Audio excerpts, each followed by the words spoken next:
India మొత్తంలో ఒక name change decision చాలా గొడవ చేస్తోంది. ఎంజీ నరేగా ఇదొక popular scheme. It is renamed as VBG Ramji. అలా మార్చారో లేదో వెంటనే కాంగ్రెస్ దాన్ని అపోజ్ చేసింది. బీజేపీ హ్యాస్ మెలైన్డ్ ఆబ్జెక్టివ్స్ అని అనింది. బికాస్ ఇది కాంగ్రెస్ గవర్నెన్స్ ఎరాలో పెట్టింది కాబట్టి. నాట్ ఓన్లీ నేమ్, పేరుతో పాటు ఈ స్కీమ్లో కొన్ని కొత్త అప్డేట్స్ కూడా తీసుకొచ్చారు. నెంబర్ ఆఫ్ వర్కింగ్ డేస్ పెంచారు, కొత్త డిజిటల్ సిస్టమ్ తీసుకొచ్చారు, ఫండింగ్ మార్చారు, which is all okay. But లీడర్లు జనాలు ఎక్కడ హర్ట్ అయ్యారంటే పేరు మార్చడంతోనే. బికాస్ ఇది ఫస్ట్ టైం కాదు. బీజేపీ రూలింగ్లోకి వచ్చిన దగ్గర నుండి ఇప్పటిదాకా 32 గవర్నమెంట్ స్కీమ్ నేమ్స్ ని చేంజ్ చేసింది. ఇందిరాగాంధీ, రాజీవ్ గాంధీ పేరుతో ఉన్న స్కీమ్స్ అన్ని ప్రధానమంత్రి అనే వర్డ్ తోటి రీప్లేస్ అయ్యాయి. అంతేకాదు ప్లానింగ్ కమిషన్ కూడా నీతి ఆయోగాగా మారింది. Why BJP?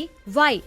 దీనికి బీజేపీ ఇచ్చే ఎక్స్ప్లెనేషన్ బ్రిటిష్ టైంలో, కాంగ్రెస్ టైంలో ఉన్న సింబల్స్ అన్ని తీసేయాలి, Indian identity, Indian culture reflect అవ్వాలి అండ్ కొలోనియల్ మైండ్ సెట్ ని బ్రేక్ చేయాలి అని. ఇండివిజువల్ గా చూసినప్పుడు ideology and all of political party అర్థం చేసుకోవచ్చు. కానీ ఒక కామన్ మ్యాన్ పరిస్థితి ఏంటి?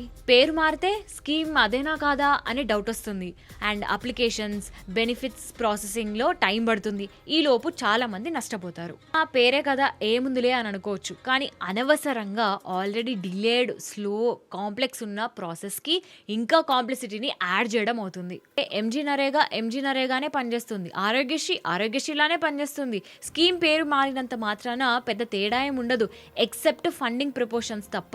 సో పేరు మారిస్తే ఏం లాభం అనే క్వశ్చన్ మన మైండ్లోకి వస్తుంది. ఇంకా మేము పేరు మార్చుకున్నామని చెప్పుకోవడానికి బిల్లు బోర్డ్స్ వేస్తారు, బ్యానర్లు వేస్తారు, పోస్టర్లు వేస్తారు, యాడ్స్, ఫైల్స్, పబ్లిసిటీ, వీటన్నిటి పేరు చెప్పి కోట్లాది పబ్లిక్ మనీని వేస్ట్ చేస్తున్నారు అని అనిపిస్తుంది. అదే మనీతోటి రోడ్స్ రిపేర్ చేయొచ్చు, స్కూల్స్ డెవలప్ చేయొచ్చు, హాస్పిటల్స్లో ఫెసిలిటీస్ పెంచొచ్చు.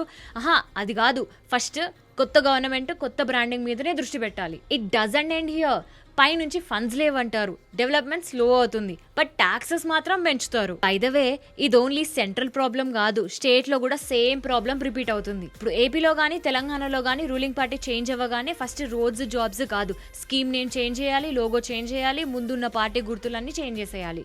మీనింగ్ ఒక కొత్త లెగసీ బ్రాండ్ ని తీసుకురావడం. సరే, తెలంగాణ సపరేట్ స్టేట్ అయినప్పుడు కొత్త ఐడెంటిటీ కోసం ఆ చేంజ్ ని జనాలు యాక్సెప్ట్ చేశారు. కానీ ప్రతిసారి పార్టీ మారిందని చెప్పి పేర్లు మారిస్తే ఎలా యాక్సెప్ట్ చేస్తారు?